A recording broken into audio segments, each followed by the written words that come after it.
नाज़रीन, खुसूसन उन घरों में जहाँ ज्वाइंट फैमिली सिस्टम है, ये सवाल उठता है। अमूमन ख़वातीन ये सवाल करती हैं कि शौहर की जो वालदा हैं यानी बेगमात की जो सास होती हैं, क्या उस सास की खिदमत करना बेगम पर फ़र्ज़ है या नहीं फ़र्ज़।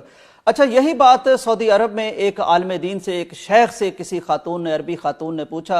वो अरबी का पूरा वाक़या है, हमारे एक दोस्त हैं फिरदौस जमाल साहब, उन्होंने इसका बड़ा खूबसूरत इंतखाब भी किया है, तर्जमा भी किया है। मैं आपकी खिदमत में पेश करता हूँ और मुझे महसूस होता है कि आपने इतना शानदार वाक़या अपनी ज़िंदगी में कभी नहीं सुना होगा। शेख मोहम्मद रावी हैं कि एक खातून ने उनसे जाके पूछा कि शेख साहब, मेरे शौहर की जो वालिदा हैं यानी मेरी सास साहिबा, इस्लाम की रूह से मुझे बताइए कि क्या मुझ पर यह फ़र्ज़ है कि मैं अपने शौहर की वालदा की खिदमत करूं। शख्स ने फरमाया कि बिल्कुल तुम पर तो फर्ज नहीं है, किसी सूरत तुम पर फर्ज नहीं है कि तुम अपने शौहर की वालदा की खिदमत करो, लेकिन याद रखें आपके शौहर पर, चूंकि वो तो बेटा है, उस पर तो वालदा की इताअत, वालदा की खिदमत फर्ज है। अब सूरत क्या बन सकती है? शख्स ने फरमाया कि 3 हल इसके निकल सकते हैं।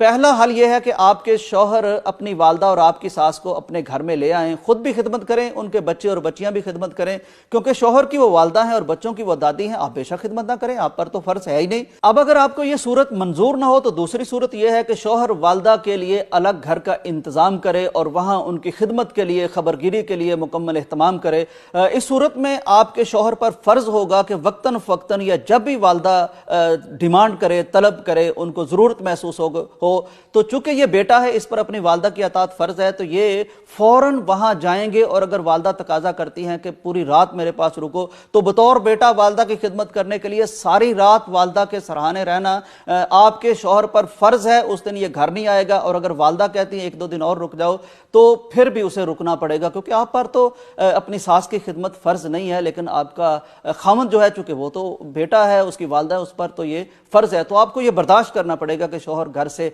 बाहर रातें भी गुजार सकता है। इस सूरत में शेख साहब ने फरमाया कि तीसरी सूरत यह है कि वालदा घर में ही हो लेकिन आप खिदमत ना करें, और शौहर भी चूंकि जॉब शॉप पे जा रहा होगा, कारोबार कर रहा होगा, कुछ ना कुछ तो उसका काम होगा, वो भी घर में हर वक्त नहीं रह सकता, तो वालदा की खिदमत के लिए एक नर्स को रखना होगा और नर्स जाहिर है तनख्वाह भी लेगी। और अगर इस सूरत में नर्स को वालदा की खिदमत के इवज तनख्वाह देते हुए घर का खर्चा कम करना पड़ता है, कहीं कुछ मैनेजमेंट करनी पड़ती है, तो वो आपको बर्दाश्त करना पड़ेगा, आपका घर का खर्चा कम हो सकता है। लेकिन इसमें सूरत एक और है कि अगर एक नर्स है, वो गैर महरम है आपके खामद के लिए, वो खिदमत कर रही है अपने आपकी सास की और आपके शौहर की वालदा की, और वो घर में रह रही है, आ जा रही है, तो इससे तो फितने में पड़ने का डर है आपके खामद को। तो अब अगर फितने में पड़ने का डर होगा और नामहरम से मेल मुलाकात का मामला होगा, तो आपके शौहर पर फर्ज होगा कि वो फितने से बचने के लिए उस नर्स से फिलफौर शादी कर ले।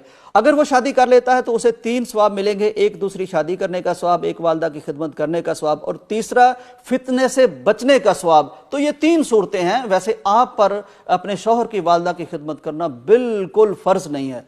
औरत सुनती रही, सर झुका के सुनती रही, थोड़ी देर के बाद सर उठा के बोली, कहने लगी, शेख साहब बात मुझे समझ में आ चुकी है। देखिए, अगरचे वो मेरी माँ नहीं है, मेरे शौहर की वालदा हैं, लेकिन मेरी भी माँ जैसी हैं, और अगरचे मुझ पर उसकी खिदमत करना फ़र्ज नहीं है, लेकिन मुस्तहब तो है। इंशाअल्लाह मैं उसे माँ समझूंगा और मैं ही उसको खिदमत करूंगी, कोई और हल मुझे कबूल नहीं।